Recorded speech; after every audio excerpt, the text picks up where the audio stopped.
All right. It is brutal. I've had one before. All right. Are we on? It said we were live. Says we're live. All right. Hey, smack on job, everybody. Look, we're going to talk about Mercyful Fate tonight, but right when we started the show, I mean, literally like 10 seconds ago, Wayne was saying he has a kidney stone, Yeah. Yep. and it might pass during this episode. He might be writhing in pain. Mm-hmm. I have a really interesting kidney stone story. Go ahead. Um, I went on tour after I passed kidney stone. I mean, it was the most painful shit ever. I'm in the hospital screaming for them to give me drugs, and they thought I was a drug addict. And I'm like, I work for the goddamn city. I can't be a drug addict. Give me some fucking drug. Give me some, because it was so fucking painful. Yeah. So they gave me some, I think oxycodone or whatever that illegal shit is. Mm. And it did alleviate the pain, but I had to go on tour.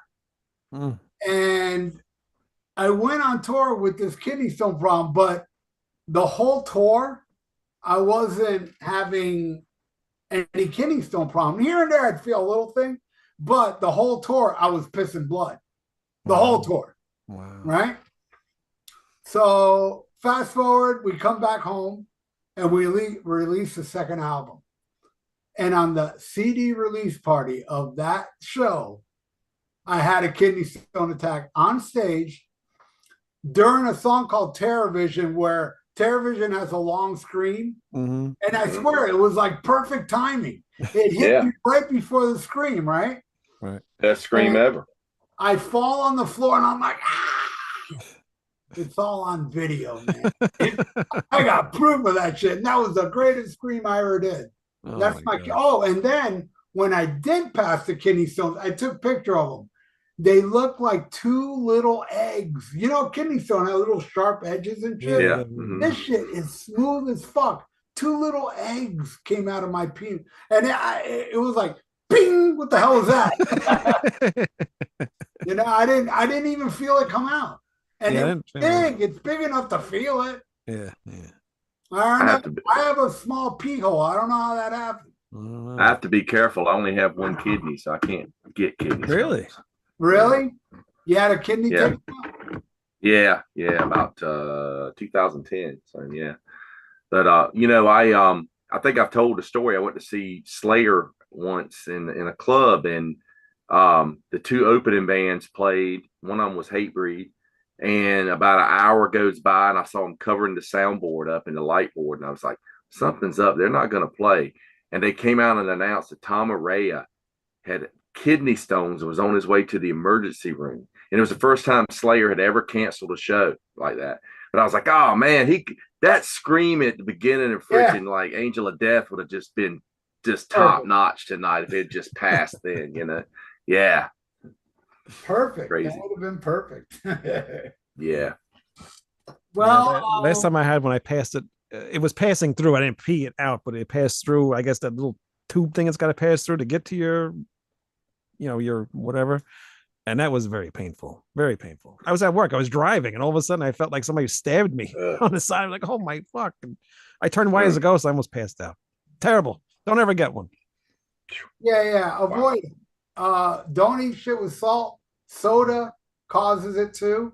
Yeah. And I think that's my problem is. Last 3 or 4 months, all I've been drinking is soda.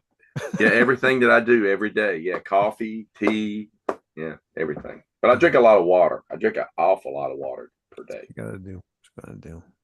So there's our health episode for tonight. Yes. And I have exciting news. Thank you.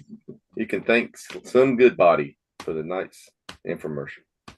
And I have exciting news. All right. This is the last Almost Human Live from here, where I'm at now. Because next week on Thursday, hopefully, hope everything turns out fine. Tuesday, they install the electricity. Thursday, they install the internet. So if Thursday I'm on the internet, we'll do a live show live at the new house. But it ain't going to be set up, Yeah. No. Casa de Fuck. Yeah, live from Casa de Fuck. Yeah, I'll be doing, it'll look like this still. with a little background shit. But then I'll have it set up in front of my vinyl collection, hopefully. Let's see how Yeah, that. you'll be able to pull out all your stuff like I do. Right, exactly. And now I can pull out the stuff and instead of just you and Wayne all. You can be cool as us now. I'm like, damn, I own that. Yeah. Oh, so yeah, it's been a struggle, you know, but when you own my collection, of course it's Lost my plug here. Hold on a minute. Yeah. Yeah, it sucks, man, to move the vinyl, especially. It's just so God, heavy. it sucks. Plug fell out of my headphones here. So fucking heavy. You know what I do? I take vinyl out of the box, take the box, then take that vinyl and put it in the box again. And then I do it when I get to the house. Take vinyl out so it's not so goddamn heavy because I'm gonna put my back, you know? So I just I moved mine, and like I would take mine out of the storage things and put them in like milk crates, but not fill it up so much where it's so back breaking, but you know, try to carry them like that, you know, a little bit at a time. Yeah, and that's basically what I've been doing. So I got most over there, you know, I got a lot, I'd say about 60%. I'm on the last stretch. I say maybe 3-4 more trips, and then I got to get the U-Haul for the big ass furniture. I put a bunch of stuff in storage once. I had to put all my CDs and stuff in storage in between a move, and I was taking all the vinyl over my dad's house and putting it at my dad's and just sticking it in the living room. And every weekday I'd come over with a crate of vinyl, and my dad, who was about like, you know, 89 at the time, just looks at me and goes, "How many tapes do you have?" He calls everything tapes. I don't know if your older parents said call them tapes. Yep, he said, "How many tapes do you have?" Yeah, it's ridiculous. I hope I never ever move again. No. Well, your age, this should be it. Yeah, this should be it, man. This should be it. But in case it's not, I'm just gonna invite everybody over. Just take my vinyl. I can't move this shit no more. I'm done moving it. Get over here and take it. It's for free. if that happens. Al Horter says you need a dolly to move your boxes of vinyl. Al Dolly Parton. Al Horta? Horte? How do you say his name? Al Horta. Yeah, that's what I said. Horta. Hey, it's because of Al Horta. I met Cheech and Chong last week. Wow, very cool. How did that go? I saw the pictures. Yeah, that was great. Was it cool? Man, it was amazing, dude. I made a video about it, but I don't think you guys seen it, so I'll repeat it. No, I don't watch none of your stuff. It was the most amazing minute I spent with Cheech and Chong, dude. It was about a minute long, but it was fucking amazing. All right, this is how it went down. Number one, I got there early, like 3 hours earlier, and it was only 10 people in line. Wow. Like, what the fuck? So I met them pretty quick, right? So the first thing I do when I walk up to both of them, some girl that works for them got my phone and just kept clicking as I'm shaking hands and everything. And when I go up, I'm wearing a dress shirt, but it says Black Sabbath here. And Chong goes, "That's my Black Sabbath shirt, man." Now that is like an old school skit on one of the 70s Cheech and Chong albums. Right. We're saying, "That's my Black Sabbath album, man." No, it's my Black Sabbath, man. My old lady ripped it off. Well, if you remember, she was my old lady when she ripped it off. Great shit. But anyway, all right. And they also do I played Black Sabbath at 78 speed, man. I saw God. Yeah. But so as this is happening, Cheech, who's sitting right here, Cheech goes, "Hey, what's your name?" And I said, "My name's Ralph, man." You guys never seen Up in Smoke? Oh yeah, totally. Yeah. So when I did that, Cheech and Chong both fucking laughed. I made Cheech and Chong laugh. That's awesome. Yeah. But Chong, man, he's up there. He's like 87, 88. Yeah, they're old. And he wasn't really all there. He seemed kind of like, even when he laughed when I said that rap thing, he went, hey. You know, it was like a quick little yelp where Cheech was cracking up.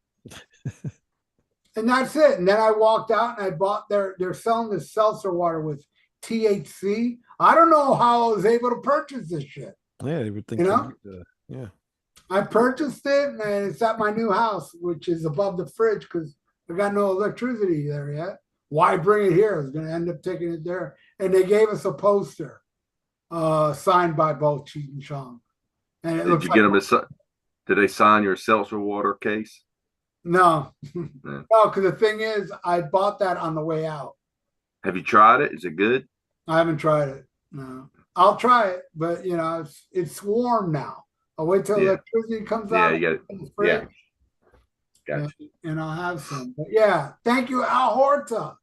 Al Horta sent me this thing. He just sent me this thing going, hey, Cheech Chong is going to be at this place at 2 p.m. on Friday. You know, you can take a picture with him. I was like, what the fuck? And very cool. I went and I met them, and it was awesome. See, Al Horta's good for something after all.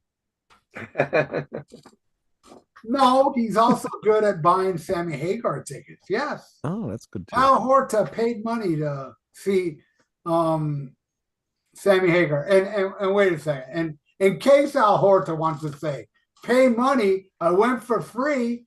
All I can say, you saw Samy Hagar. That shit ain't free.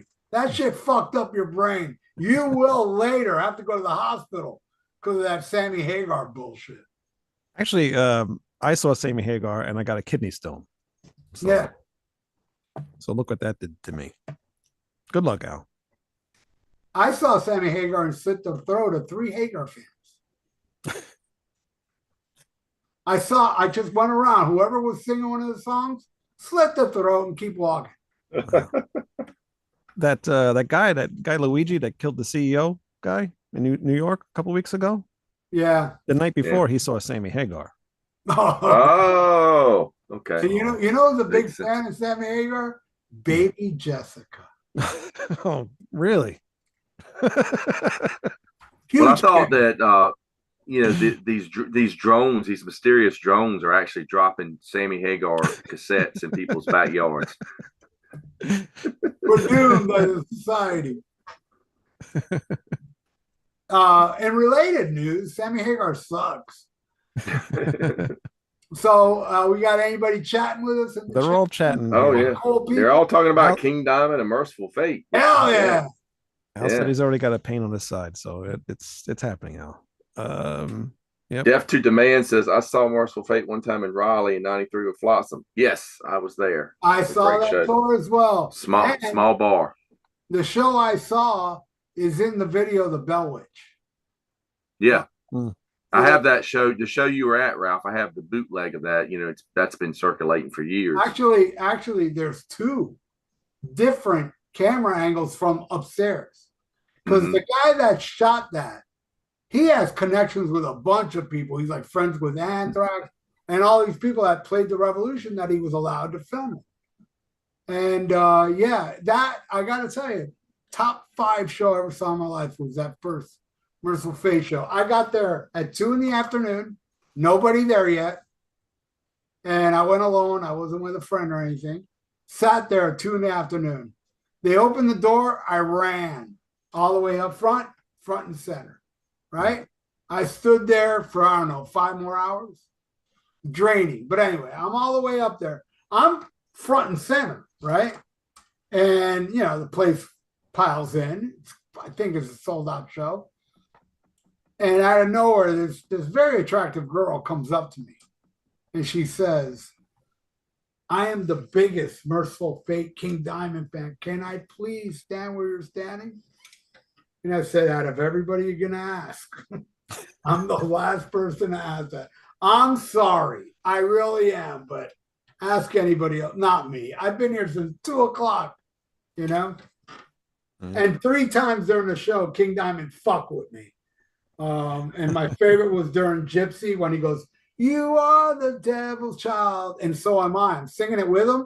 And then he goes, you better believe it.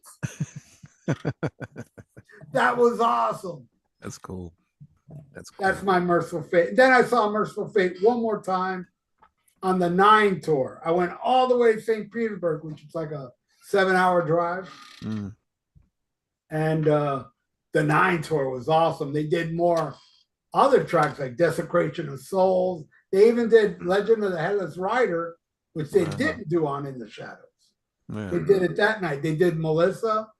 You know, I never seen them play Melissa before that. Fucking Mercyful Fate. Up there, man. Oh, yeah. I was saying, my favorite band is, I can't tell you which one I like more. It's a tie.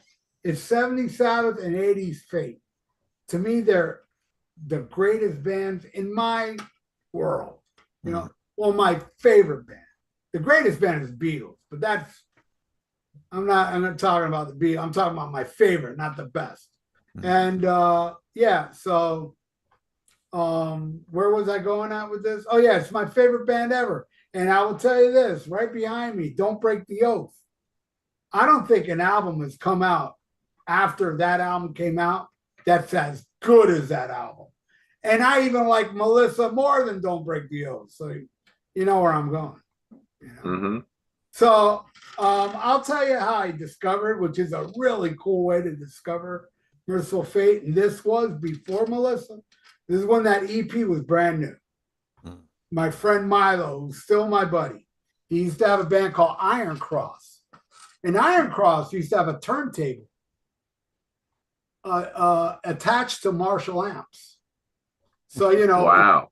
And we'd play, you know, records blasting on Marshall amps. And one day Milo shows up with the Mercyful Fate EP. And this is 83, right? And I'm like, well, really 82. It was 82. And I was like, what the fuck? Nudity? You know? That was like unheard of back then. Yeah. And then when I turned the album over and I saw that freak, King Diamond. I don't want to get us blocked on YouTube.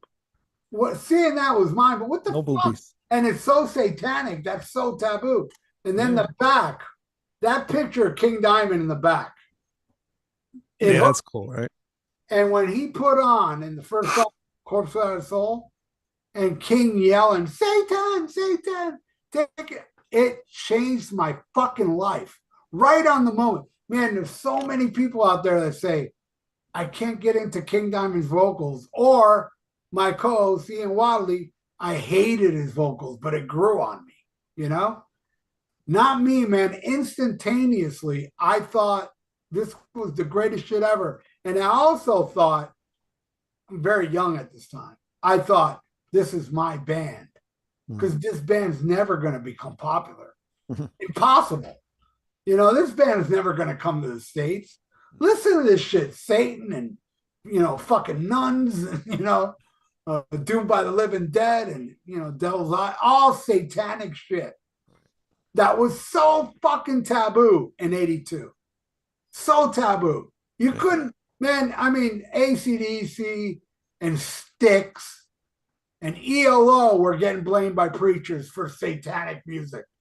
This shit made that shit sound like Disney, you know? Right. So, yeah. And I told Milo while we're playing, I was like, bro, this shit. He goes, dude, they have another one at we used to go to this import shop called Open Books. And he said, there's another one there. And I didn't have a card, but Milo did. I was like, please take me tomorrow. And he did. And I bought that shit. And then, like, I think it was like maybe 3 months after, I read in a Kerrang, Mercyful Fate's first full length Melissa. I was like, oh shit, you know? What a band. That's how I discovered Mercyful Fate, everybody. That's cool to discover them so early on, you know? Yeah. Before Melissa. And also cool that I got it. Yeah. I could have been one of those things in 82 where I'm like, ew, the vocals. And missed out on the glory of Mercyful Fate before Melissa. You know? That happened to me too. Like when I heard of them on a friend used to make me cassette tapes, mixtapes, and Curse Over the Pharaohs was on it. I liked the song a lot, but the vocals just were like kind of weird. I was just getting into metal too at the time, so I was just like, it's okay, I like it, but you know, I wasn't really so into it. And then I think it was way later when In the Shadows came out and that song Egypt came on. It was on MTV Headbangers Ball. The video came on and I love that song. And I'm like, all right, now I got to get into this band and see what else they have. And I ended up buying the cassette tape of In the Shadows. I love that album. And then I went backwards. My friend gave me a cassette copy of oh my God, why am I drawing a blank? Don't Break the Oath. And he, of course, he recorded it to me, and it was backwards. So I heard the Oath first. So I thought that's how the album started, which kind of makes sense And in a way. it was supposed to be that way. It would make more sense that way. But I loved it. I thought it was really good. King's voice finally grew on me, and I've been a huge fan ever since. I mean, it's just they've just been such an awesome band. I wish something new would be out by now. It's been long enough. Now there's a new King Diamond song. I don't know. Did you guys hear that yet? I like it. I like it. Spider Lily. I think it's good. I don't think it's as good as Masquerade of Madness. Oh, I liked it more than Masquerade of Madness, but Masquerade of Madness. So did I. Is awesome. Yeah. I love Masquerade of Madness, but I like Spider Lily even more. Yeah. I hope the next one's better. It's maybe I gotta listen to it more. I only listened to it once. Well, I only heard it once, so yeah. So you might hate it the second time. Tony and I don't know what the fuck we're talking about. You don't. You're too old. I saw the video once, and that was it. I didn't even see the video. I forgot about there's a video. I'll have to check. The video's good. Yeah, the video's really cool. But yeah, I've been a fan of it since, man. I mean, it's King Diamond, Mercyful Fate are two of my favorite bands just for ever. And especially with the early. Thanks. That Tony, come on. What happened? It's just I'm talking and he burps right over me. He's so impolite. Yeah, sorry. Bojangles for dinner, man. We might have to get Al Horta on the show. Al Horta wouldn't do that. No, he wouldn't.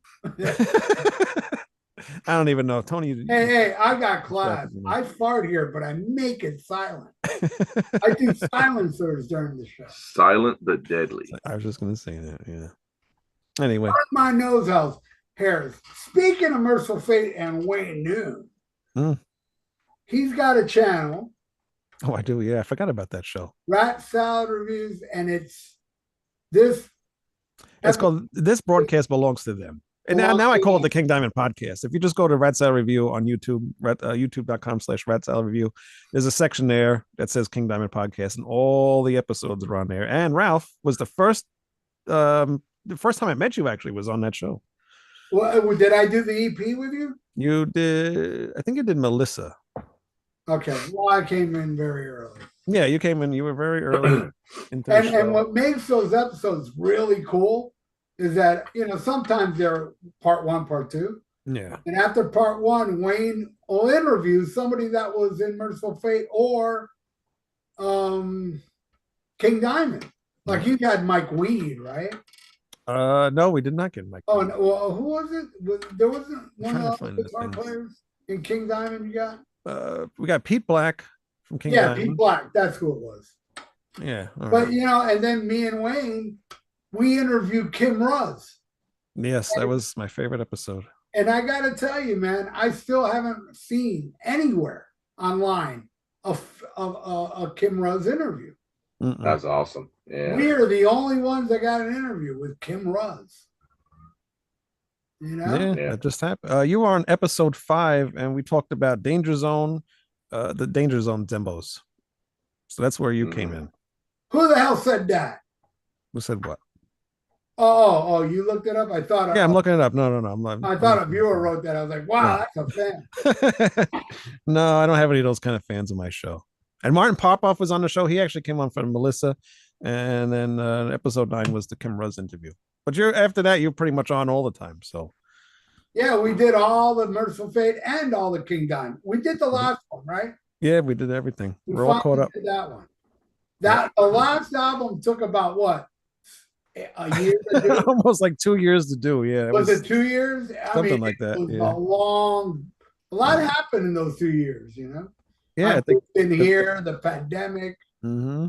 A lot of stuff was going on. Greg was sick and all that stuff, and just nobody could get on the same schedule, so it got screwed up. But a lot of really cool people. Yeah, we finally got around to doing the last King Diamond album. I mean, that's a lot of episodes.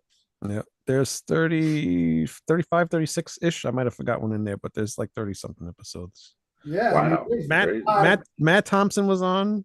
Becky Baldwin was on. Who else was on? David Harbour from House of God. He was on there. Michael Denner was on there. I don't. You remember the band Black Rose, right? Yeah. The keyboard player that used to be in there, Edit Mark. He was on the show. There's so many people. Just go to the thing and go check it out. It's awesome. You guys will love it if you haven't watched it yet. It was a fun time. Hell yeah. Oh, Snowy Shaw too. He was another one of my favorite interviews. He's a really, really cool guy. Snowy Shaw is very social. He is. He's all over Facebook, always writing stuff, and he wrote a book too. Yeah, he's always agreeing with me with everything.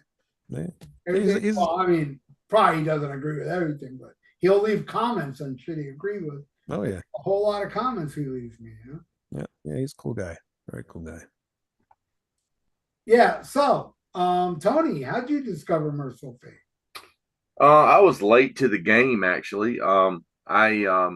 I discovered King Diamond first. I mean, I'd seen Mercyful Fate's name in the album covers in the store, and I'd seen that, in ads for like Mega Force and Combat Records that would be in like Hit Parader magazine and so forth. But I was cruising around with some friends one night, on a Saturday night, and the guy popped in Fatal Portrait. It's my friend Tommy. My friend Tommy, who's actually a minister now, turned me on to King Diamond. He said, wow. Yeah, you got to check this out. And he played Fatal Portrait, and I thought it was amazing. I was like, wow, this is killer. This is really good. Does and he his still brother like was Diamond, big. Mercyful Fate? Oh yeah, he sure does. Okay. And his brother was big into King Diamond as well. And he sang in a local metal band that was forming at the time.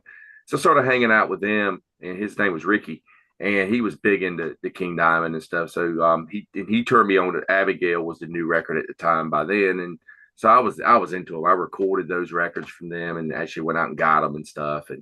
But Mercyful Fate, the first thing I heard from Mercyful Fate actually was Ricky had this record, Curse of the Pharaohs, which is demos. It's some of those Death Kiss demos, I believe, as well, are on here. And actually, I even found this on. This is actually the real cassette that actually. Again, this was actually they're bootleg, unofficial records, but they were in record stores. Like record stores carried them. Distributors stocked them for some reason. I guess when they would make them, they don't say Mercyful Fate on the record. It says Satan's Nightmare on the labels. Yeah, man. Next week I'll be holding up my copy, Tony. you know what? I'll tell you, interesting. I bought that at the same time as Live in the Depths of Hell, the other bootleg, which is right. Blood. And I bought it at a record store called Uncle Sam's. I got that. There you go. And here's an interesting cassette on that as well. I went to go see Ted Nugent, right? Then after Ted Nugent, me and my friend Nick, we went to this store up in Lauderdale called Uncle Sam's. Uncle Sam's has a Ticketmaster or a ticket, Bass Tickets, whatever the fuck it was back then. So we spent the night drinking, getting fucked up. We not only us, but so many people. We were going to get tickets for Monsters of Rock. Metallica's never been down here. So we're freaking out, And I bought the tickets, and then I went through the albums. And I found Curse of the Pharaohs and In the Depths of Hell. They had them both. Bought them both that day. And a lot of Curse of the Pharaohs ended up on Return of the Vampire. Return of the Vampire, yeah. So that was the other one that was Live from the Depths of Hell. I have a funny story about this record. This one actually says Satan's Nightmare on the label as well. I actually got this one for my friend. We called him Ozzy. I gave him. He owed me some money for something. I loaned him some money for some cigarettes or something. I don't know. We go back to his place, and he had a bunch of albums hanging on the wall, like stapled to the wall. And I ended up. I said something. I need to record that, and he goes, "Oh, I owe you money. You can just have it." So he pulls it off the wall. It's still got the staple holes in it. The record looked like someone had just scraped it all over the floor or something, And it was just it was almost unlistenable. It just it would play, but it had the pops were so loud, it was just unlistenable. But I kept it. I kept it for years. One day I'm on eBay and I'm buying something on eBay, and this pops up on eBay. This is Satan's Nightmare at $10. The guy had no cover for it. So I messaged him. I think it was 20. I think it was $20. And I messaged him and said, "Hey, will you take 10 for this?" And he said, "Yeah, I don't know what it is." So he sold it to me. So I got a good record to put in my cover. So that was great. But yeah, discovering them, like I said, I went out after getting Curse of the Pharaohs, and I ended up going to the store and I ordered Melissa and Don't Break the Oath on cassette, and just been a fan ever since. Yeah, I remember always seeing that cover and of the this demo live album here. And I finally for years I wanted it. I couldn't, and I didn't want to pay it's really expensive. Tissue. I was at a yard sale. I bought a box of cassette tapes. I didn't know what was in it really. I saw there was some metal stuff in there. And I said, "We take like $10 for all this." And he's like, "Yeah, whatever." I get home and this was in the bottom of the box. I was like, "Holy shit, I finally have this thing I've been wanting to get for years." It doesn't sound that good though. It's not like the best sounding album. Yeah, that's another. That's an original cassette? Yeah. And that's another thing. Mercyful Fate has like 4 or 5 really good sounding shows from the 80s. Mm-hmm. Yeah, very sounding in live from the depths of hell. It would have been cool to use one of those other albums. I've got quite a few. This is one of my favorites. This one actually came out before the album actually did. I mean, it's 82, and they do a song called "The Witch," which is basically Melissa with the original lyrics. Oh wow! Yeah, I picked up there's a tons of them that's come out over the last few years. I finding them here. I have about 20 of them. Yeah, they're just everywhere. There's so many recordings. Some of them sound like crap, One I got because of your recommendation. That cover is so awesome. Oh yeah, the Sabbath Bloody Sabbath. Sabbath. It looks like Sabbath Bloody Sabbath, but it's Mercyful Fate. Yeah, I bought that on Hell's Headbangers. I bought that. Yeah, Hell's Headbangers gets some of them. I have a really good double album of nothing but demos, and it comes with this really cool gatefold with a bunch of pictures. Maybe in the future I'll show it off. That's my favorite Mercyful Fate. Hell's Preacher. Yeah, Hell's Preacher, Volume 1 and 2. They put it together on one with a gatefold. Yeah, that's really, really cool. Yeah. And he was speaking. I'm gonna hold my hand over this because there's some more boobies on here in case kids are watching. This is from the 9. Oh yeah. Mm-hmm. This is the 9 tour. Yeah, the 9 tour. This is from Holland. How does it sound? Not too bad. You typical. It's an audience recording. I don't know. It's not. It's a soundboard recording. Okay. Yeah, but it's not. It's a radio broadcast actually, so it's it sounds pretty decent. The original. That's the original album cover of Melissa. Yep. Yes. I have that on CD. This was put out as a bootleg as well, with a live show, but then someone actually made it with Melissa logo on it, and you basically get the same back cover that you get on Melissa. Oh wow! That's cool.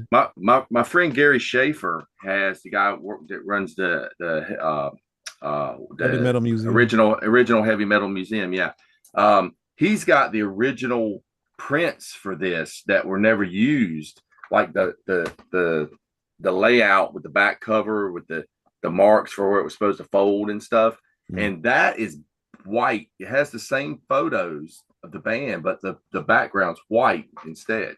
Oh wow! And yeah, that was the way it was originally going to look. And so I did get to see Mercyful Fate, like I said, on the In the Shadows tour, and I saw them on the on the 9 tour. But what was the tour before that? That again.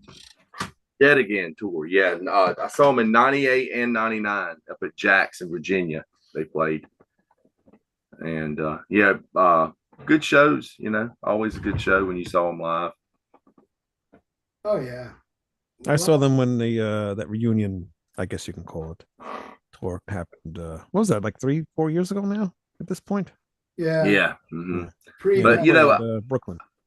I'll take Merciful Fate over King Diamond solo any day. I like it better. I mean, it's just I don't like every Merciful Fate record, but those, I mean, Melissa and Don't Break the Oath, I mean, just sold it for me. I just love those records so much. And, and over the last few years, I've just realized that Denner and Sherman's probably the best guitar duo of the 80s. Yes, they are. Really, really good. Oh, come on. I've been screaming that forever. Yeah. Denner and Sherman are beyond underrated. The shit they came up with. That's amazing. What really impresses me about Mercyful Fate is how many riffs they cram into a song and make it work, make the flow work. That's very difficult. Yeah, good point. Like listen to Satan's Fall. I mean, my God, I mean, every hook, every part is fucking amazing. And they fit each other, yet they're drastically different. Mm-hmm. And Denner and Sherman are a big part of that sound. The notes they chose to do solos on, unfucking believable band. Seriously, it makes me believe in Satan. This band is so fucking awesome. They sold their soul to the devil. They had to have to be that good. Mm-hmm. And what sucks is they were so good together. And then and not taking anything away from Mike Weed, because he is a very good guitar player, but when he came in and he did what's his first album, Dead Again, right? Dead Again, yeah. It just didn't work. The two guitar sounds did not work well with each other. I like 9. 9's better. 9 is way better. Yeah, way better. But it's still missing Denner and Sherman. It just doesn't have that same sound. Dude, I don't think any album has that same sound from the 80s albums. No, definitely not from the 80s albums, but you could still tell it's Michael Denner and Hank Sherman playing together on In the Shadows and Into the Unknown and those other albums, but they were just the perfect guitar duo. Yeah, no, they're my favorite. I put them just slightly ahead of KK and Glenn. Because what they would do musically was complex, but yet hooky. I saw a review, a younger guy, right, talking about Mercyful Fate. He loved them. He was a big fan, but he hated Satan's Fall. The hell? And I was like, what the fuck? He's like, yeah, it's just like, 11 minutes of these changes that too drastic, that don't go together. I was like, wow, I got lucky with my ears. Yeah. I was listening to that song yesterday, man. Yeah. I was listening to that yesterday. I'm like, oh my God, this song, it's so good. Everything does work. It does. It is a little over the place, but it all fits in and it all works together. It makes a complete song. And there's a brief part in Satan's Fall. Sounds like a song from the 50s. Yeah. Innocent lover, it's a lot. Sounds like something recorded in the 50s. Yeah. And it goes, little mellow solo, but fucking unbelievable. And what makes it even more insane is this is a baby band. Mm-hmm. They're newly formed. Yeah. And their whole thing, I've seen interviews with King and Hank Sherman. They all said they wanted to be Judas Priest. That was their whole intention. They wanted to be a Judas Priest band, and they took Judas Priest to the next step, if you ask me. And their cover, Mercyful Fate's cover of the Ripper, is so good. God, it's unbelievably good, which I highly recommend. That is, to me, in my opinion, the greatest tribute album ever. Tribute to the Metal Gods. And my friend Holy George, he was in the Navy and he was in Japan, and he bought me the Japan version, or actually 2 CDs. Yeah. Well, it came out on 2 CDs in Europe. Yeah. Yeah, and I got the Japanese version where I think Iced Earth does the Ripper too. Mm-hmm. They spread them out on both CDs, but that's an amazing, and the Ripper, and the only Mercyful Fate song that's a cover, the only one. I remember I also remember, ordering, like I said, I ordered those early albums, and then this came out about the same time, and I was like, these are some of the same songs that, I'd heard on uh like the Curse of the Pharaohs thing and stuff, and then it's just, I mean, but you got these, you got the EP on here, and then you got those rough live tracks that they did for the Friday Rock show.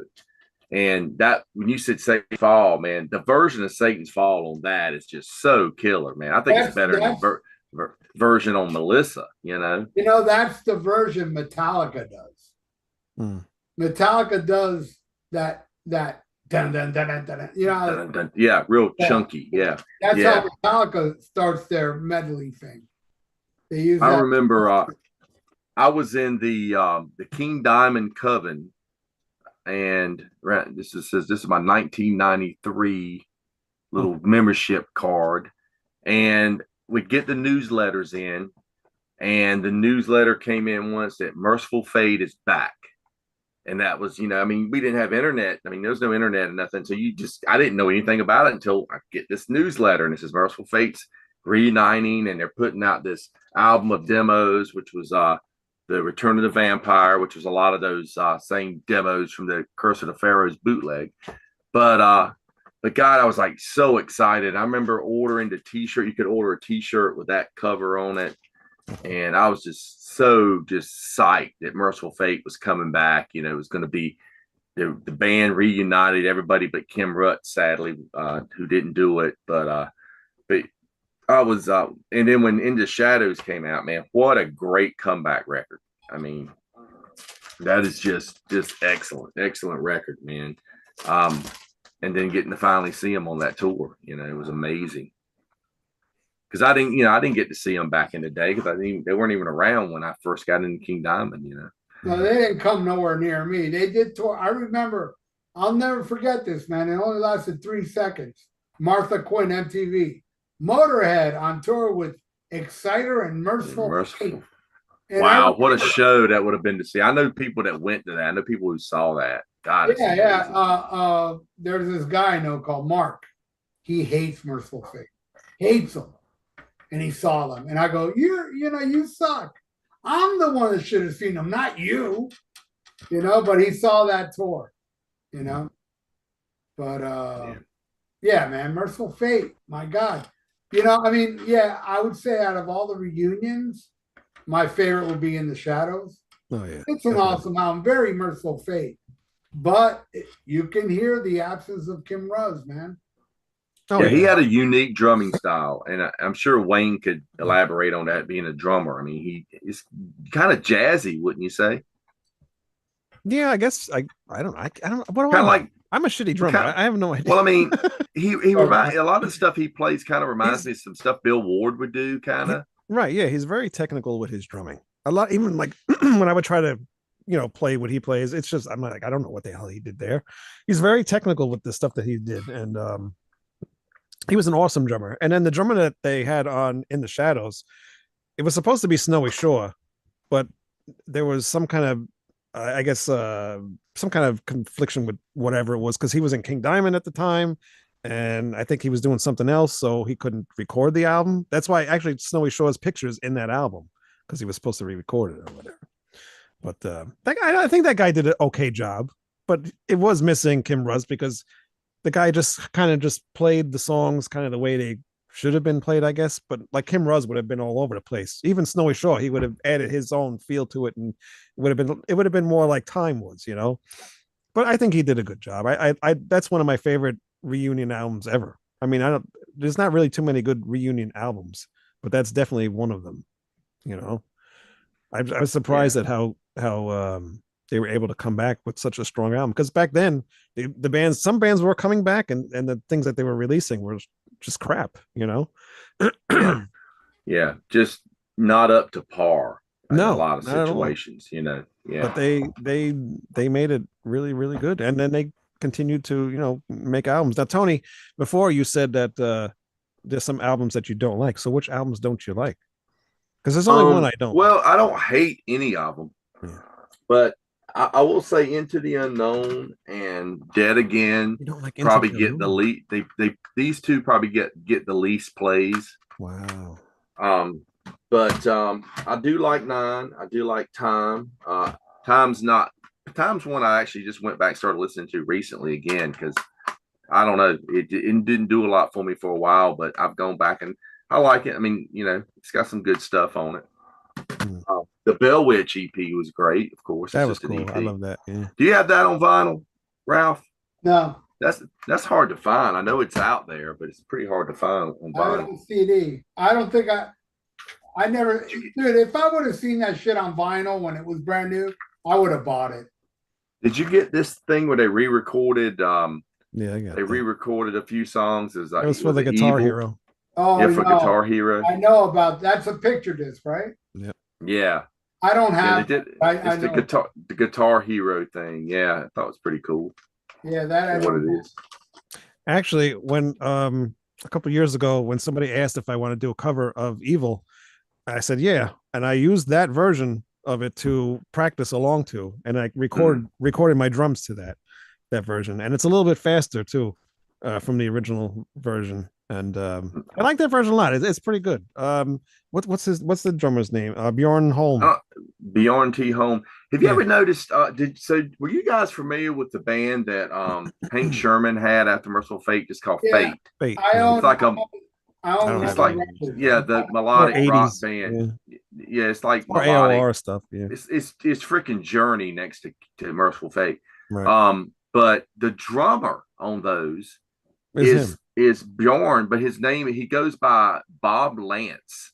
Like he had one of the like an American sounding name, but he goes by Bob Lance. But it's the same dude. I mean, you can look at him in the face and say that's the same guy that's in Mercyful Fate now. Damn, I didn't know that. He's been around a long time, and he was supposed to be. I don't remember. Shit, I don't remember now. Was he supposed to be before Kim Ruz or after Kim Ruz? I think it was before. I think they were going to do him before Kim Ruz with Mercyful Fate, and I forgot what happened. Kim, and that guy that was in Merciful Fate, Peterson. His last name was Peterson. Peterson. Talking about the guy that was on the Brats and stuff. Yeah, he actually wrote "Burning the Cross," and that's one of the reasons King Diamond hates that song because he had nothing to do with the writing. Man, that's one of my favorite. I think he's on those Brats demos too as well. Oh, I got very exciting news. I didn't think of this. I'll bring this up now. I sold all my Merciful Fate EP tribute albums I've done. They're all sold, and while I'm moving back to my house, I found a box full. Wow! And so if you don't have one out there, you need to order one. It's great. Oh yeah, well, thank you. It's and I'm not gonna gouge you. I'm gonna sell. I was selling them. I forgot how much I sold the other ones. Which $1 million. It was cheap. I think I was charging. I don't even want to say it because I got to figure that out. But yeah, they sold like crazy, man. And glad you found some. And one guy wrote me, he said, "Dude, I'll give you $200 for the test pressing." Okay. So I sold even the test pressing. Now, what was fucked up is I gave a copy to my friend Chris, and I miscalculated, and some guy bought an EP after I sold them all. So I went to Chris and I go, "Chris, man, can you give me that?" Because I ended up selling mine, and I had none left. I said, "Can you just give me that back?" And I promised, man, I'll get you one, because I knew JP, the guitar player Hellwich that played on it, had a bunch at home. And just so happened my bass player was up there, and I talked to JP saying, "Dude, can you just send down one record? That's all I want." Because JP's got a bunch of them. And I tell him, "Dude, I sold them quick. Just fucking put them up online. They'll sell." But yeah, and there is a part 2 coming. I'm doing Burning the Cross, and I'm doing Return of the Vampire.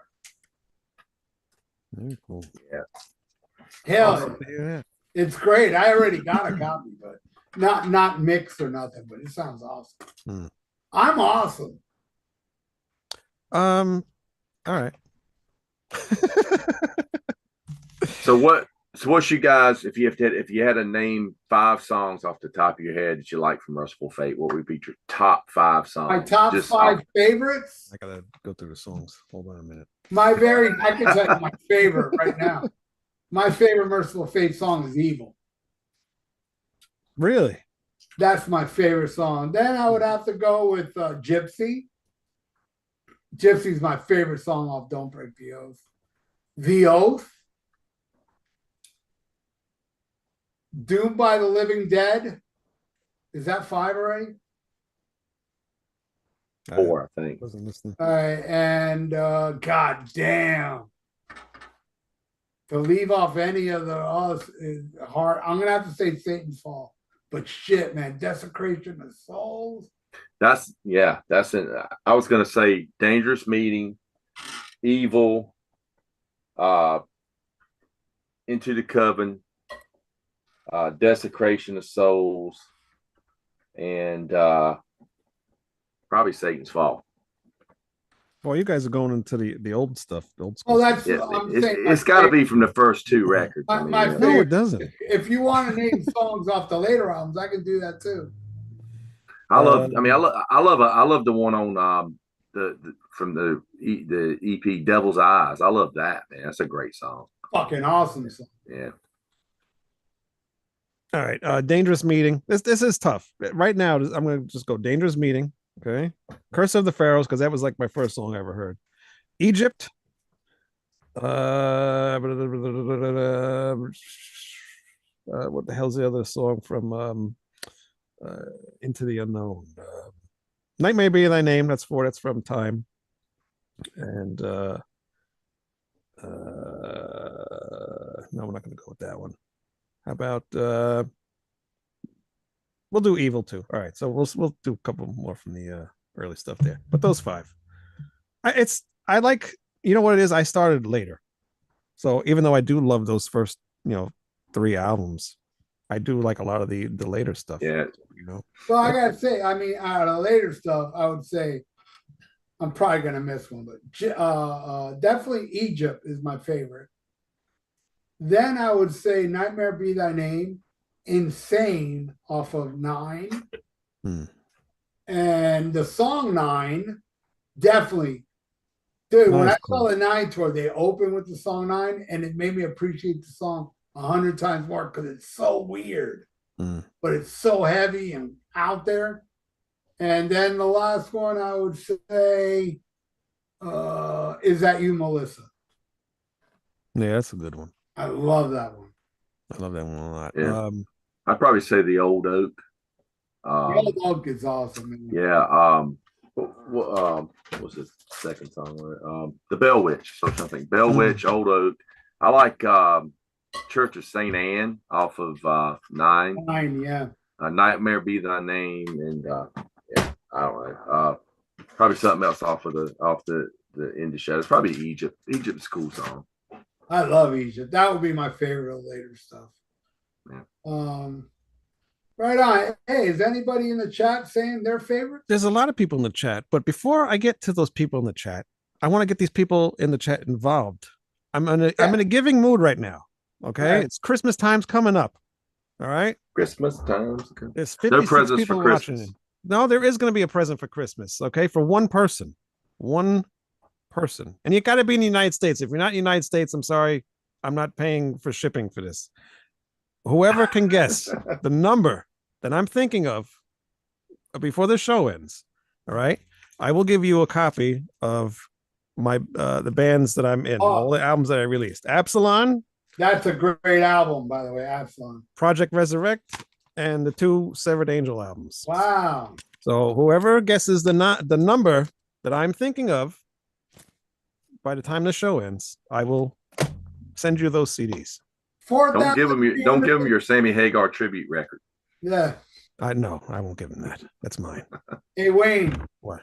4,663. That's my guess. No. It's not that. Not even close. I'm not even close.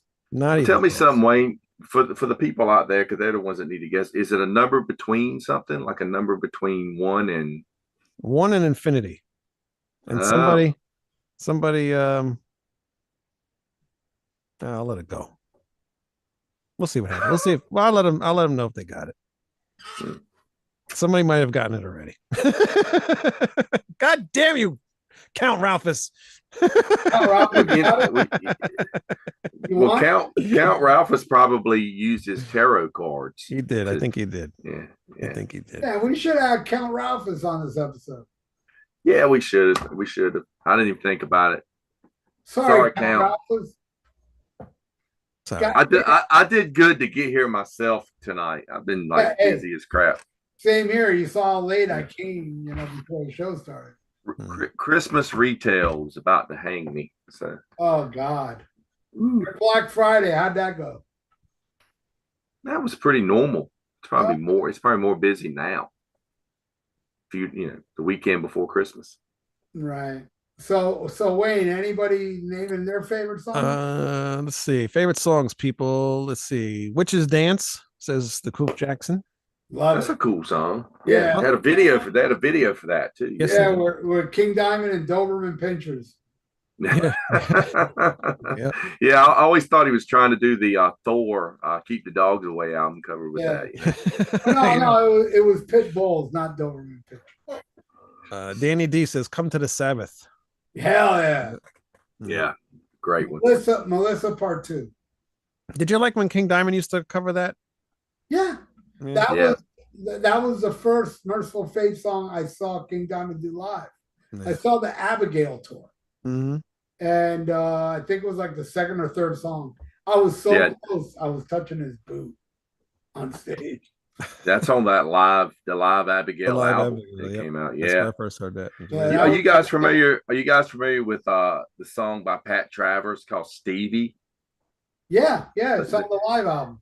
Yeah, a friend of mine said he told me one day, he says, "Yeah, I heard this Pat Travers song. And he does this thing. It sounds like the beginning. The beginning sounds like the middle part of Come to the Sabbath." That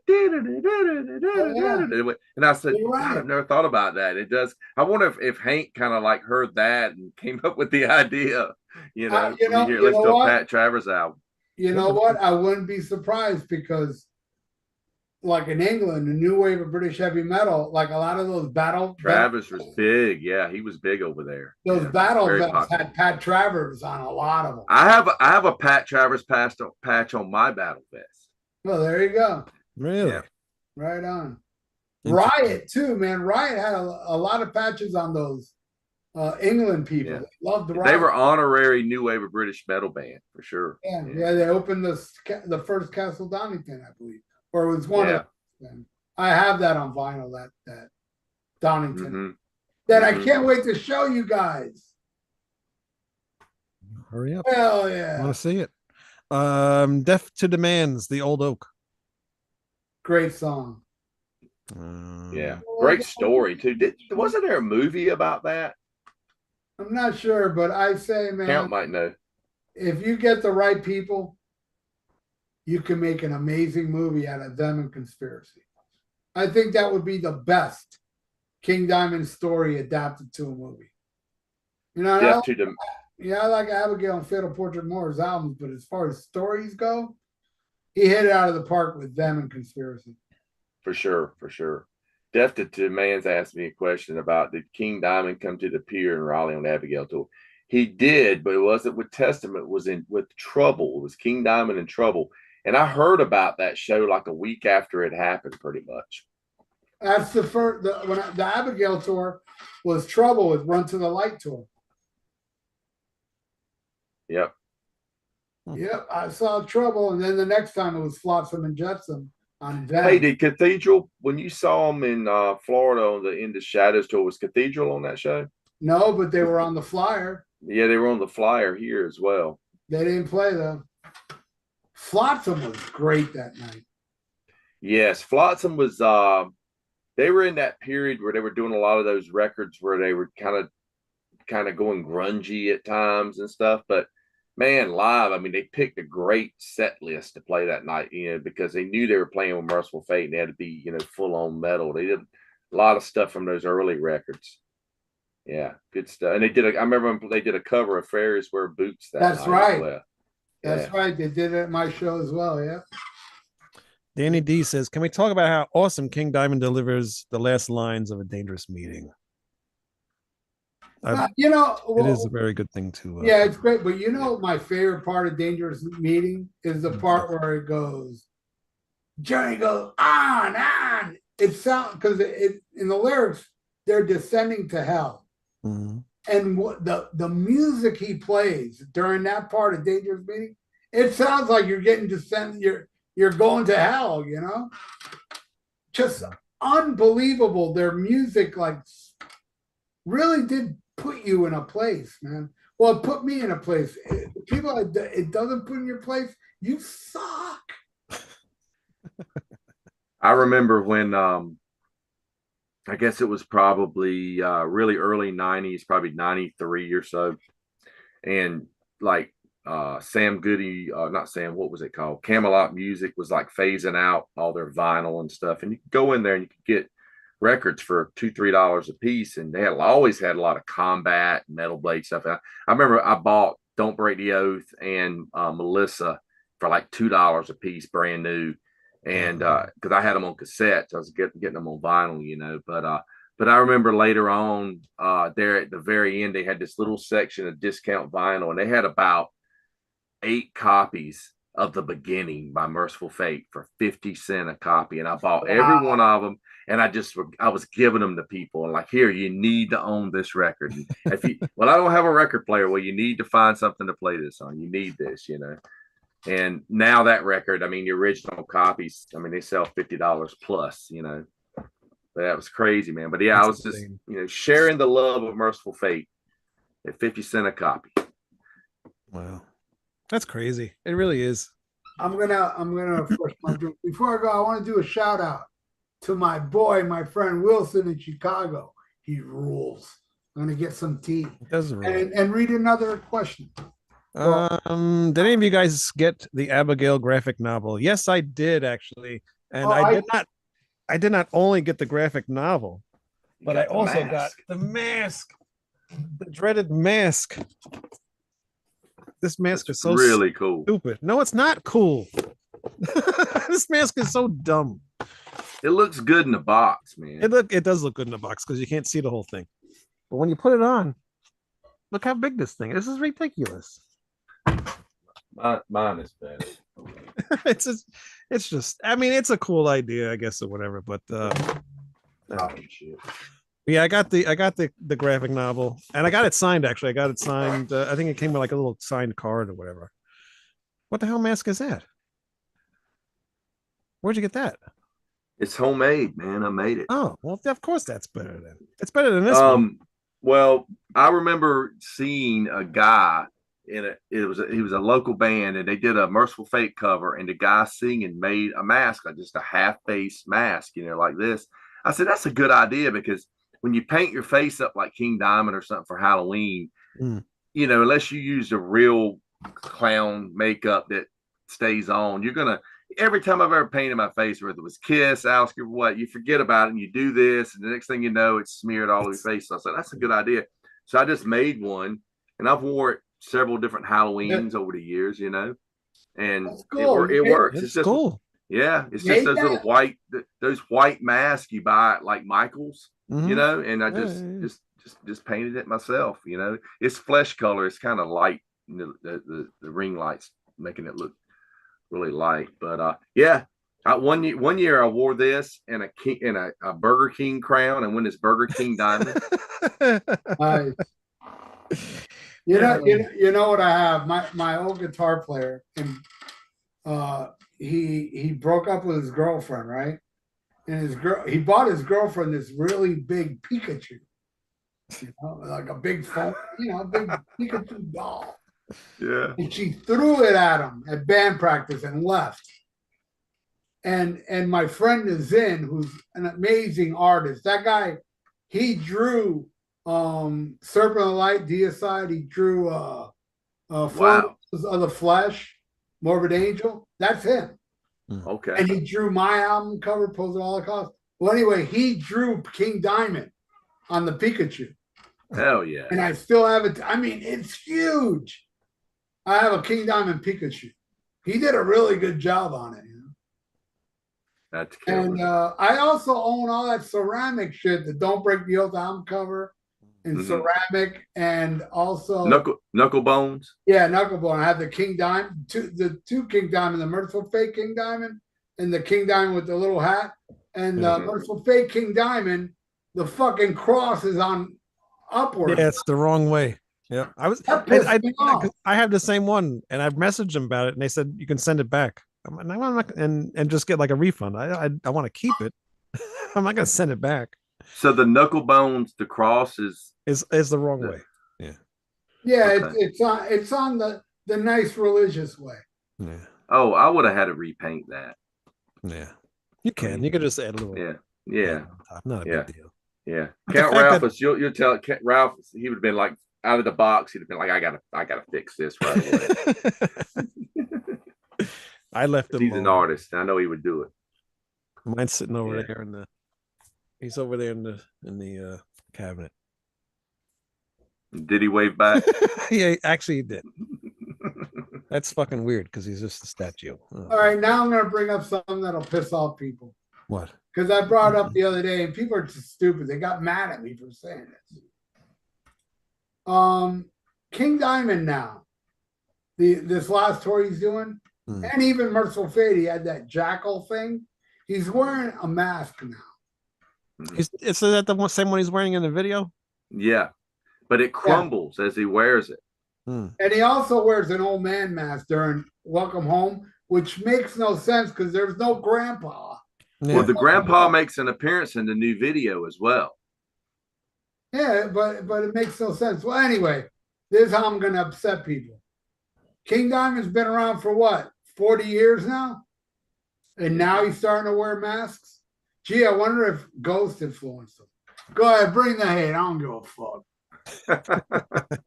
Same with Lizzie Borden. You're right.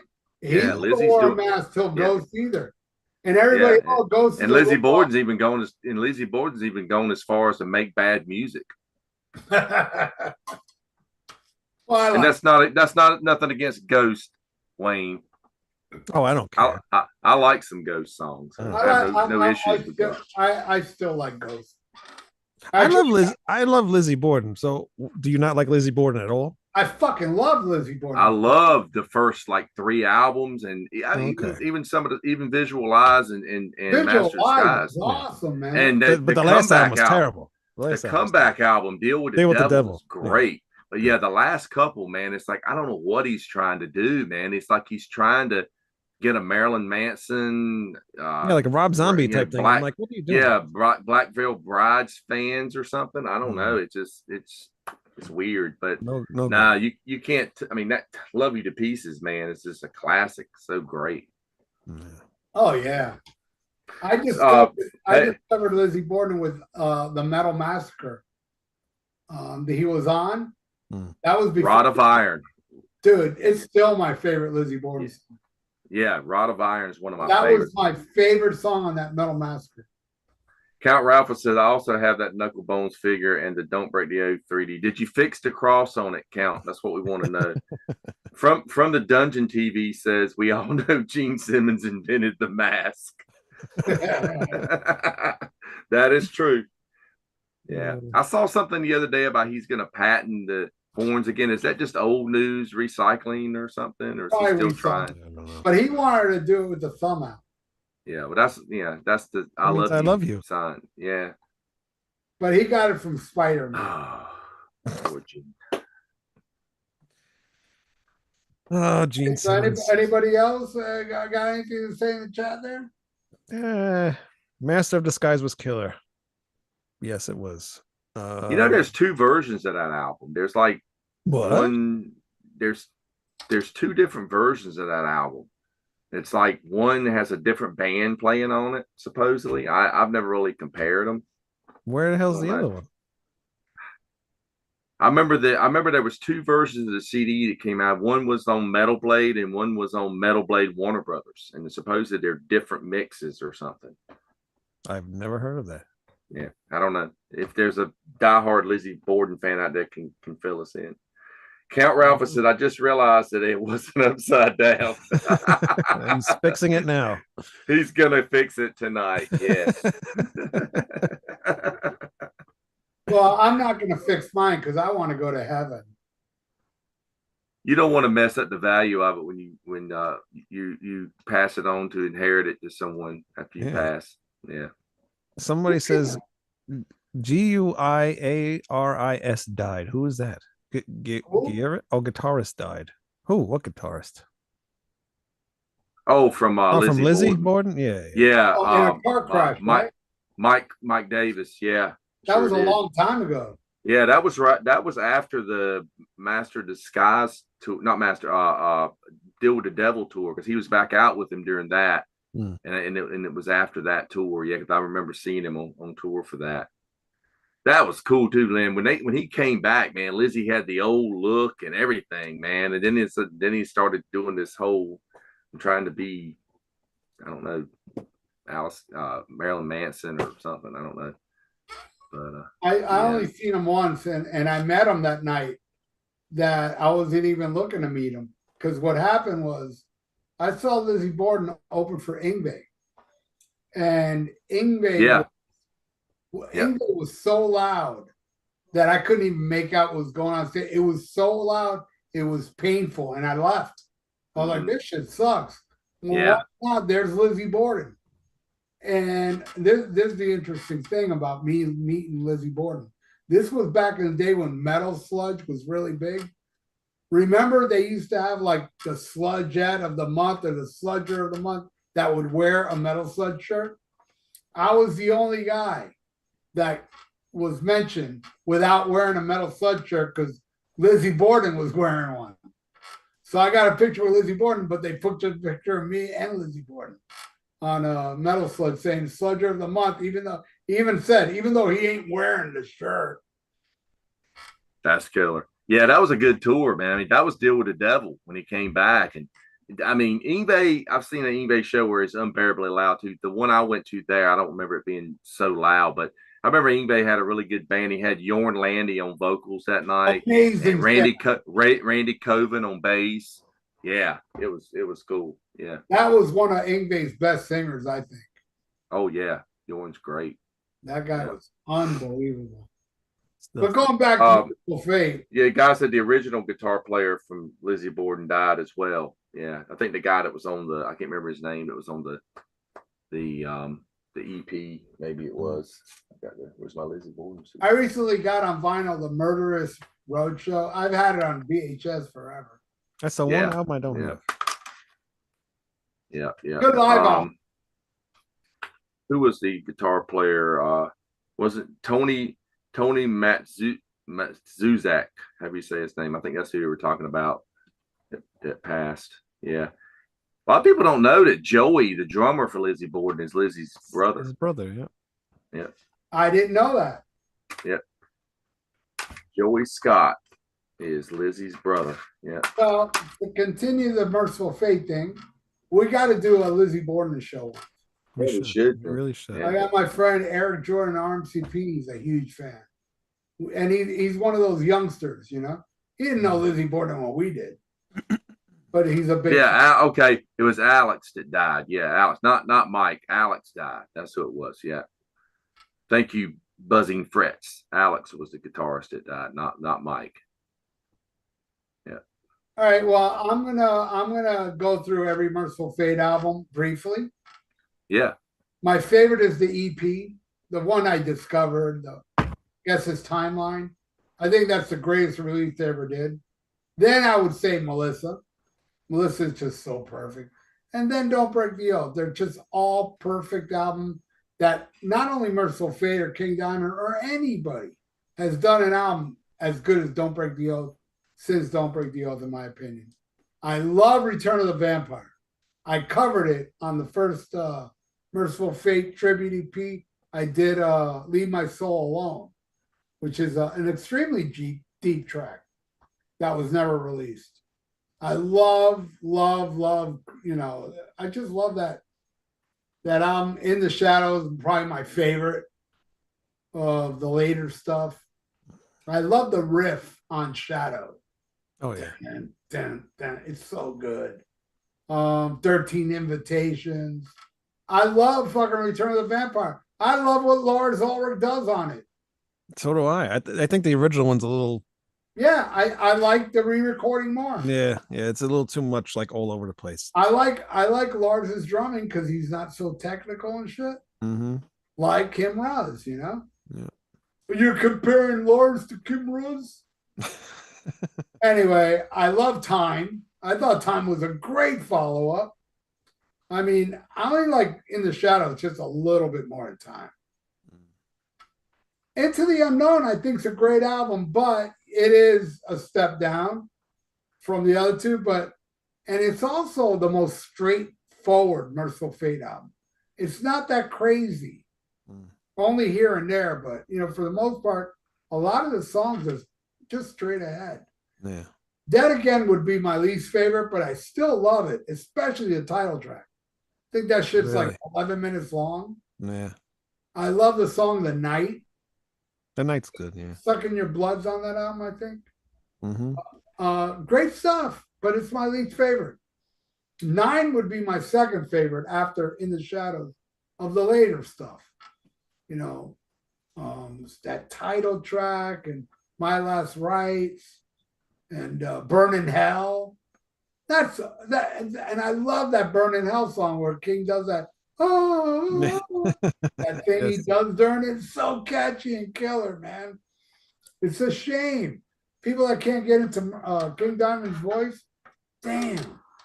I have a friend of mine. He likes King Diamond and stuff, but he's not like a huge fan of him, but he likes the later stuff because the vocals are a little bit different. His voice is a little bit deeper and doesn't scream as much, so he likes the later stuff because of that. He doesn't like the earlier stuff as much because it's a lot of people just can't get into that vocal, which is. Does any guitar players out there know what kind of guitar Hank Sherman's playing on the back photo of the EP? It's a Flying V. It's a Flying V with a hockey headstock, but I can't read BC Rich, isn't it? Yeah, no, I can't read the title. It looks like a JB Player or something, but I doubt that's what it is. I'm just curious. He looks like Ace Frehley in that picture to me for some reason. My copy, he signed it, and he was even saying, "Look at me," because he was with some girl. He's like, "Look at me on this picture. I'm a baby." And he signed the back of it. But that was the 9 tour. I met Hank Sherman. Count Ralph says, "I remember when I got Melissa, there was a rumor that if you put 5 candles around your record player and played the song backwards, a witch would appear in the candle smoke. That would be neat." Did it work? Did you try it? Nah, I did, but Sammy Kerr came out, not no witch. That it was like Samy Hagar. Samy Hagar came out. Yeah, which is a witch. Junebug Films. What? Go ahead. I got this signed on the In the Shadows tour. They were hanging around the bus, and the guy with the tour manager would take it in the bus and get King to sign it, and he signed it, and he drew. He put crosses in the eyes, and he marked through Oath and put "Don't break the nail." Put nail. And of course, Charlie and Hank and everybody that was in the band at the time, I just let them sign it. Hank Sherman wrote the date, October 24th, 1997, Raleigh. I like when they do that. Sometimes they write, Now, does that bother you when he crossed out the oath? Because that would bother me. No, I think it's funny. It is funny, but it's like and the good thing is this wasn't an album cover that I needed to keep. I mean, It was from a broken Mercyful Fate record, so it was one that a church got hold of. No, it was just a broken one. I kept the cover. I couldn't throw it away. I said it's just too cool. I had it hanging on the wall. Yeah. And so I was like, hey, I'll take this and get it signed. But the funny thing is my friend George brought he had a picture disc that had Curse of the Pharaoh's picture on one side and Live from the Depths of Hell picture on the other side. And King wrote, "This is a bootleg, King Diamond." That's awesome. That's funny.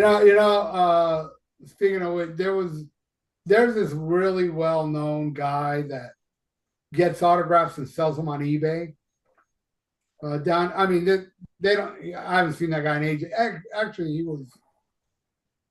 I don't mean to make fun of the guy. He was like morbidly obese, so maybe he ain't with us no more. I mean, huge. Anyway, he would go out and get people's autographs and then flip it on eBay. And he did it to Anthrax. And he got their album signed. And then we all went to Denny's afterwards. And he took out the album and he got so pissed because Charlie Panante signed it, Paul Stanley. And Scott Ian signed it, Gene Simmons. That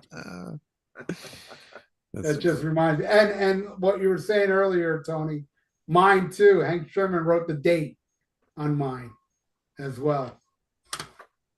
But yeah, I love all. I like some more than others, but Mercyful Fate, to me, it's the 80s stuff, and everything after that, I'm glad to exist because King and Hank are doing their thing.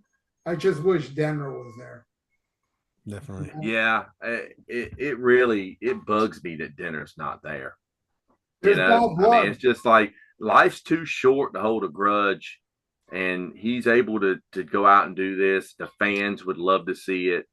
King should just put that whatever that grudge is to the side and go out and do it. You know.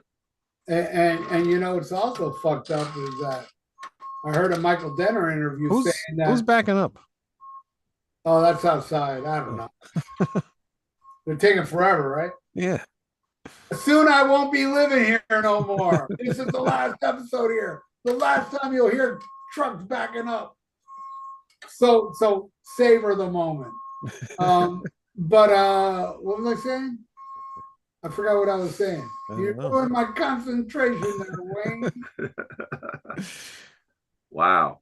I forgot what the fuck I was saying. Your flux capacitor. Still backing up. It only backs up. It only makes a sound when you talk. All right. Yeah. Should I go out there and tell the guys? I'm doing a podcast. Yeah, stop. He stopped. There it goes. But I don't remember what I was saying. It was good though, but Wayne really interrupted. I'm sorry. Hey, Tony got me with his burping, so it's only fair I did it to you now. But and yes, Metal Ben said Mercyful Fate isn't quite the same without Michael Dinner, and he's not. And you know why he left? You know why he left, right? The first time? Yeah. No. Well, not when he left after into the last time before no. Yeah. No, I don't know.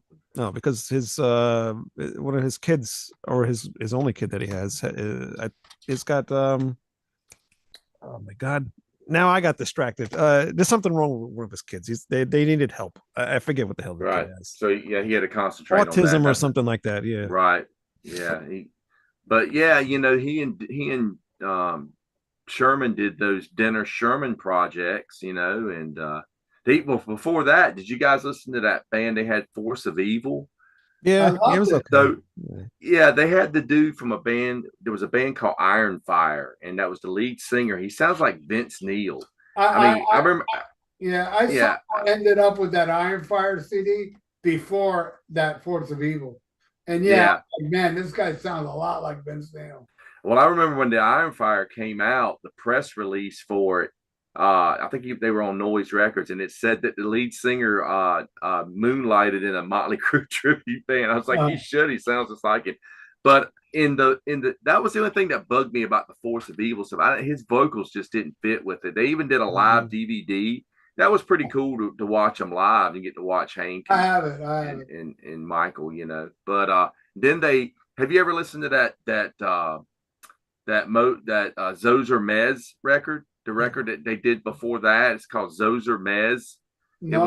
It was Hank Sherman and Michael Denner and I believe it was Hal Patino on that as well. If I remember, I have the CD. It's been reissued. It's not bad. It's got a very Mercyful Fate type, style about it as well. You know what I like a lot? That was done right before they did the In the Shadows reunion. If you want to hear Michael Denner, though, I was about to bring that up. That go get this. I have that Yeah. and the EP. Yeah, I got that Yeah. too. Yeah, I got the I like song. the EP best. I'm a fan of that singer too, Chandler Mogul. He was He good. was in a band called Out Loud with Bob from Firewind, and just a great singer, man. But he's not in the band no more. He's gone. I don't even know if there's. He sang for Punky Meadows from Angel solo record as well. Yeah. And I forgot. Oh shit! Who replaced? Matt Levin replaced him. Oh, I don't know wow. if he's going to be in the band. I don't know what the hell's going on with that thing now. Man, Matt Levin's an excellent singer. He's awesome. I mean, he's awesome. He's second best David Coverdale out there, man. He's great. Yeah, I saw him in Candlemass, man. He was great. I saw him in Vandenberg earlier this year. Great singer. Yeah, that's cool. Speaking of Candlemass, and I think Matt Levin is on this. I just got this in the mail the other day. Mm-hmm. The what the hell is this? Don't Fear the Reaper, and All Along the Watchtower. They did covers of that song on this EP. Cool. But that was pretty cool. Yeah, man. I was listening to Nightfall the other day. What a masterpiece. What is? I was listening to Nightfall the other day. Oh, yeah. Did you guys like the Denner Sherman stuff? Yeah, I did. I like Sean's vocals. It was okay. I wish the mix was better. The mix was it was a little muddy, I thought. Yeah. I love Cage. Supposedly King got mad about the artwork for that, but because they used the same artist that did Don't Break the Oath, which I believe is the same artist who did 9 as well. Mm-hmm. Yep. But I mean, to not work with the guy because of that, I mean, that makes no sense. So I don't know. It's got to be something else. Yeah. Oh, now I remember what I was going to say when Wayne distracted. Beep, beep, beep. Go ahead. I heard an interview with Michael Denner saying that he's on the phone one day with Hank Sherman. Just small talk, hey, blah, blah, blah, hung up. Very next day online, Hank Sherman's in King Diamond reformed Mercyful Fate. And Hank Sherman didn't tell him anything the day before. Yes, right, yep. And that pissed Hank off. Hank seemed cool about it, but you can tell it was a disappointment. It's like, oh, you mean Michael was disappointed? Yeah. Yeah, it was like, damn, dude, we have bands together. I mean, geez, at least say, hey, look, man, I'm sorry, Michael, but I'm gonna go back with King, Instead, he didn't say a word to him. And then he found out the next day, and it's like, what the fuck? And Hank went his phone call. I have several friends that's been to his record store when they go to Denmark, and they say that he's just the coolest dude. He's always there, and he always stocks plenty of Mercyful Fate records, including a lot of the bootlegs and stuff, just because he knows people will buy them and get him to autograph them, He was really cool. When I had him on the show for our interview, he was on there. We were on the phone for probably 3 hours or more. He just let us talk like so much and about anything, and he was just so cool. Really cool guy. Yeah, my Brian Wilson, my old drummer that's in Night Demon now. Mm-hmm. But when he was with Yngwie Malmsteen, they toured Denmark, and he sent pictures of him with Michael Denner in the record shop. And wow. His replacement though, Mike Weed or Mike Veed, however you pronounce his name, he he fits. I mean, it's a noticeable difference, but I've always said that you could always hear Michael Schenker in Michael Denner, and Mike Weed is like totally worships Michael Schenker. So you've got it definitely that the Schenker influence that shines in both of those guitar players. So it does work. Mm-hmm. Yeah, I think Mike Weed's finally working it out with Hank Sherman. They're finally fitting in. They're finally gelling together. Mm-hmm. Well, there was something else I was going to mention too. I don't remember it now. Doesn't matter. Count Ralph says, I like Martin Papa's Fate book, and I would have loved the King Diamond autobiography. Yeah, his book was really good. I mean, it went through all the details about all the albums and the recording and stuff. Yeah. I have it. Black Funeral, I think it's called. That's what I wanted to mention too. He said he would love a King Diamond autobiography. Yeah, I'd love to hear see King actually write his memoirs. That would be great just to hear. I mean, we've heard in interviews, we've heard him talk about his influences and growing up a little bit and stuff, but wasn't he was going to be a soccer player or something at first, wasn't it? Something like that. And I I don't think know, so. but yeah, but yeah, One thing I it'll be a wanted to good mention too, story. and we have not mentioned one thing of him at all, Timmy Hansen. Oh Yeah. God. I hated he didn't do the U.S. tour when they did In the Shadows. That would have been so cool And to see Yeah. him. and Abigail. Mm. Yep. No. I think he was there for Abigail. It was Michael Denner. Michael Denner left for Abigail. Yeah. Is that when Michael Moon. Michael Moon came in? Yeah. So I did see Tim Hansen once, Yeah. the Abigail tour, but yeah. But we talked earlier about how Denner and Sherman are a great duo, but having all three of those guys together really, made the band. I mean, Let me ask you guys this. Speaking of King Diamond coming out of Mercyful Fate, so there's definitely a noticeable difference in Melissa and Don't Break the Oath. Mm-hmm. Production wise, for sure. You hear, I've always thought Don't Break the Oath was a thinner guitar sound than Melissa had. But going into Fatal Portrait, can you hear stuff on Fatal Portrait that could have been Mercyful Fate? Yes, Because I sure can. I can. It's almost like that could have been the third Mercyful Fate record. That was the route that they were going. Yeah. Karen is total. For sure. Fate. Yeah. That's total Mercyful Fate. But then you also have the drum sound that makes it so different. Mm-hmm. But I hear Mercyful Fate, but it's not Mickey D. Mickey D's totally different player. Total different player. But I can hear Kim Rose do Dressed in White. I can hear him do Lurking in the Dark.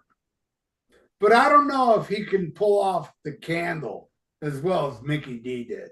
Yeah. I mean, my God, Mickey D's a monster.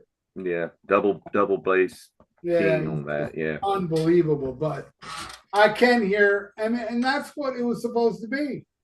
It was supposed to be the next Mercyful Fate album, but Hank Sherman, wanted to go out and do some AOR shit. That's he what he wanted to be Bon Jovi. That's what makes me. It's just funny to me because of that. Like he wanted to be that way, right? But now he's the one still in Mercyful Fate, and Michael Denner's not. Yeah. Where Michael that's just weird. Stuck with it. Yeah. Right.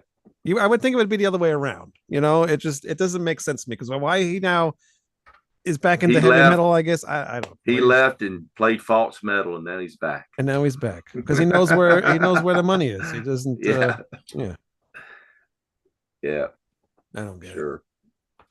Yeah, I've got those first two Fate records, and they're okay for what they are. But I mean, it sounds nothing like Mercyful Fate or King Diamond or anything like that. Yeah. I have the one that's called A Matter of Something. Matter of Fate. Yeah, I have that. But, that's funny that he would go off and do a band just called Fate as well, and that band Fate has actually just reunited recently and have done a new record without him. Matter of fact, I think they did 3 albums back in the day, and I think Hank was only on the first 2, and then he left by the time the third one was out. I didn't know. I bought that album and I was like, I'm not feeling this. And I never really played it again and looked into the band. I never even listened to it because of what people described it as. I was like, I know I'm not going to be into it. So it sounds like Europe. I could hear that. A little more Europe sounding. Yeah. It's not bad. Like I said, it's just not like a metal record,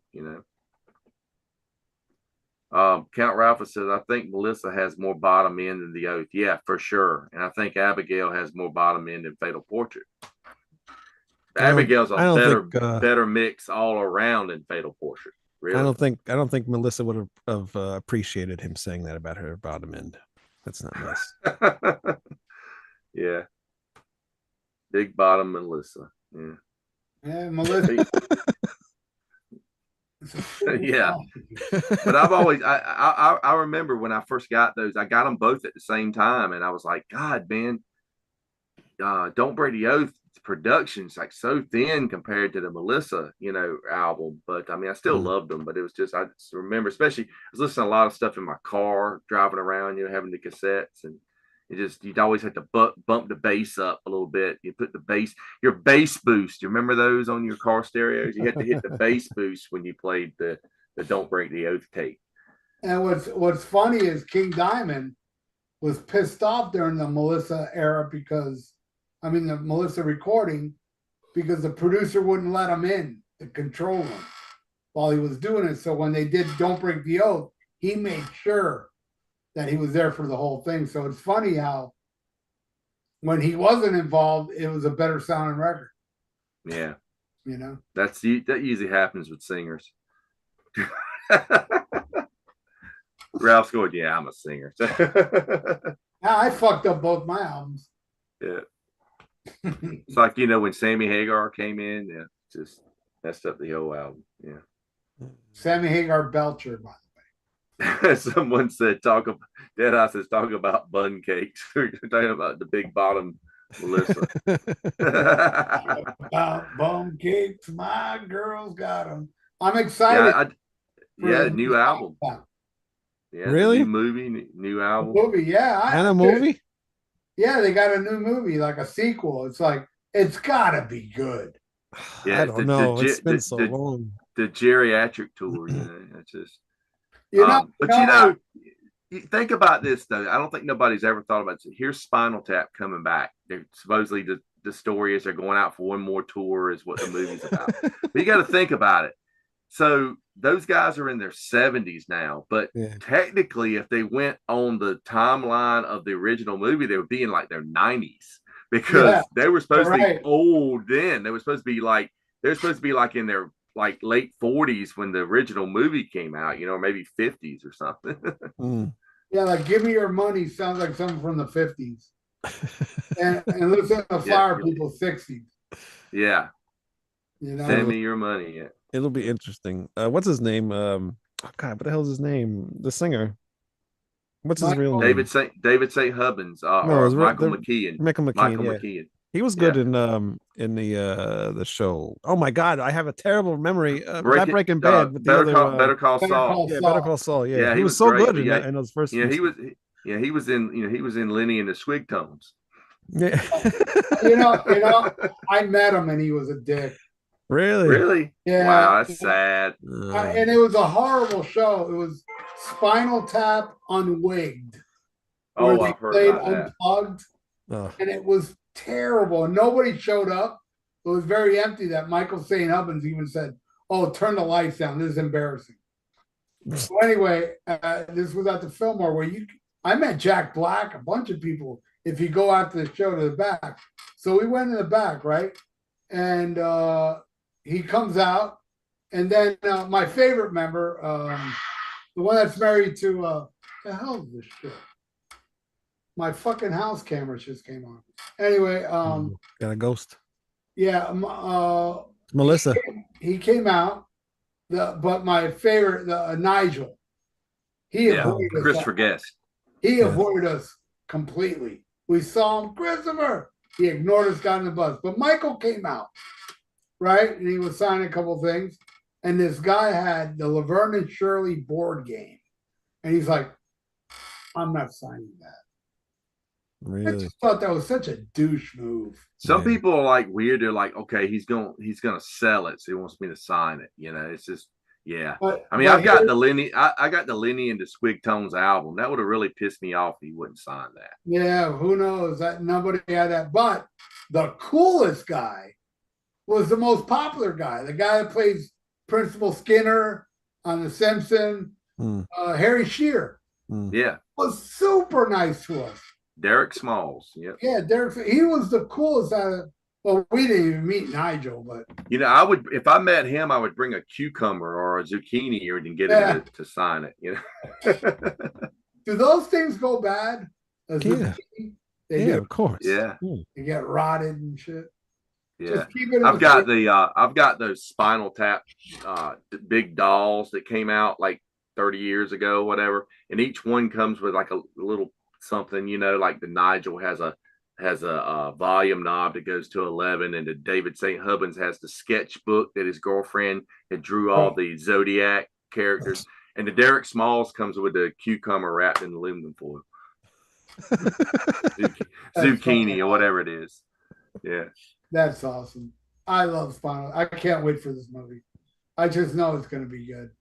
I had no idea what was And happening. I'll tell you the funny thing about Spinal Tap.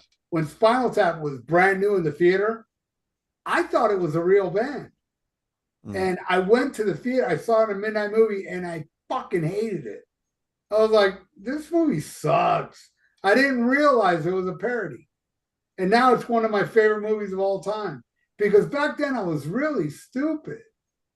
Yeah. I hope the new one's good. I hope it's in doubly, so it sounds good. Yeah. It should be good. I don't think they would bring it back. You know, something lame. I'm sure it won't be as good as the original, but there's tons and tons of hours of outtakes from the original movie. One of the DVD versions had some of them, but if you can find the Criterion version on DVD, it's got like 6 hours or so of bonus outtakes and stuff. Just and have you ever seen the original short film that they made? Yes, it's on YouTube.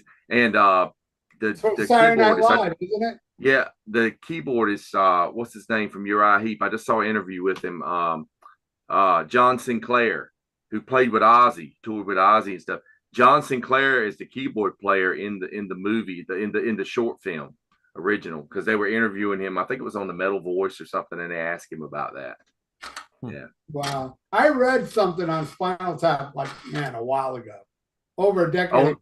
Spinal Tap has to get back together every 3 to 4 years in order to make money. They got to vanish for a few years, then come back. They have some contract like that.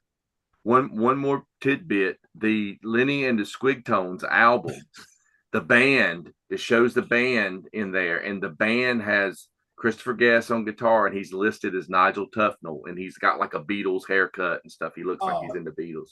No. And the drummer is named Ming the Merciless, and for years people thought, it's on Casablanca Records. For years people thought that it was Peter Criss without makeup in that photo, and it came out internet age. No, that's not Peter Criss. That's this other guy.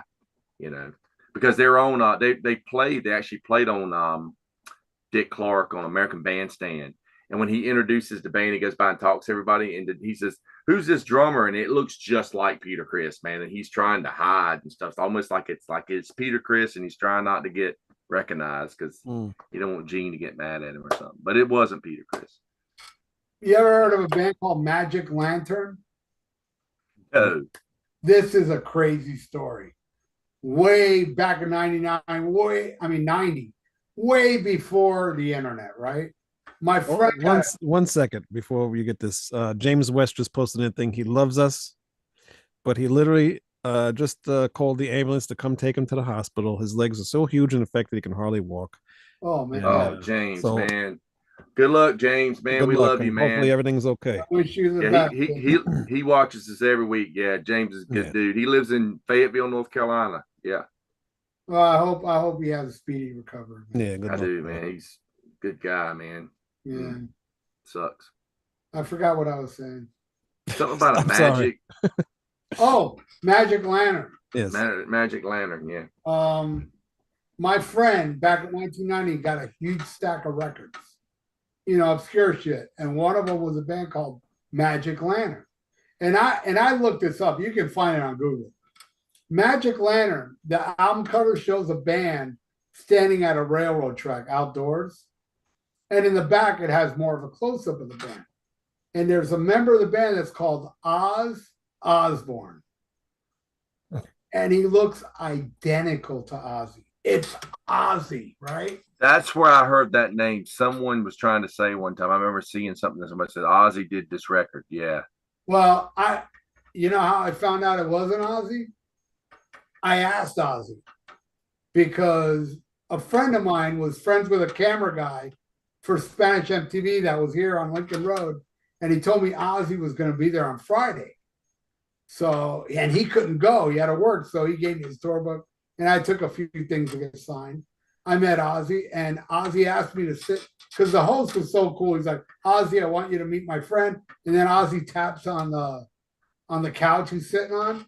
because he saw I had a stack of records, and he's signing my stuff. And I said, Ozzy, were you ever in a band called Magic Lantern?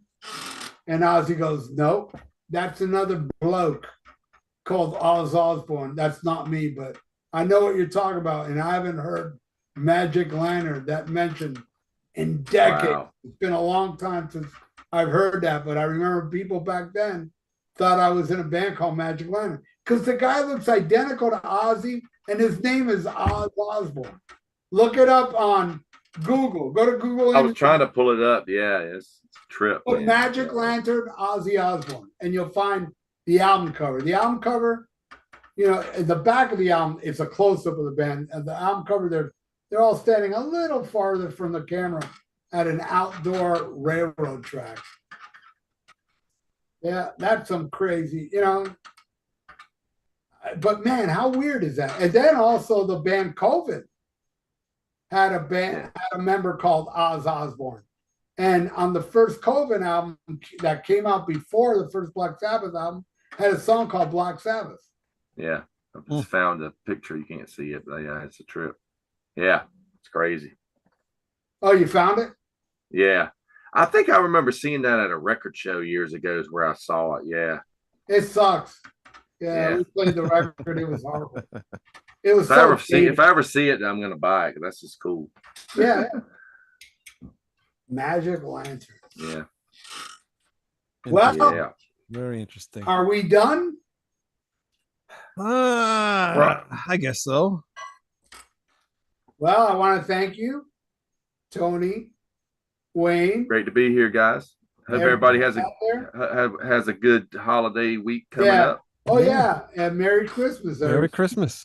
Yeah, man. Merry Christmas. And hopefully, we'll have an Almost Human live next week. And if it is, it won't be here. You might still see a background because obviously, I'm moving in on Thursday.